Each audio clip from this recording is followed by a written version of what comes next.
হয়তো 10 বলে 20 রান করেছো, কিন্তু 180 রান বাংলাদেশের মানুষ করেছে 17 বছর।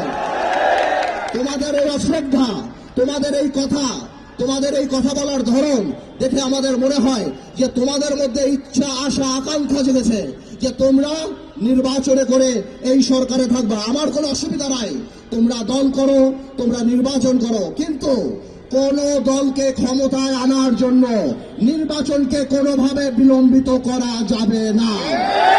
বাংলাদেশের মানুষ 17 বছর ভোট দেয় নাই। আমরা জনগণের কথা বলি, তোমরা যদি কোনোভাবেও এই সরকারকে প্রভাবিত করার চেষ্টা করো নির্বাচন বিলম্বিত করার জন্য, তাহলে মনে রাখতে হবে যে তোমরা সাধারণ মানুষের বিরুদ্ধে অবস্থান করছো। আর সাধারণ মানুষের বিরুদ্ধে অবস্থান করলে আমার ভাইয়ের একটা কথা পরিষ্কার, শেখ হাসিনা বা আওয়ামী লীগ সরকারের কিন্তু 17 বছরে মাথা খারাপ হয়ে গেছে। তোমাদের মাথা খারাপ হতে 17 মিনিট সময় লাগবে না ভাই।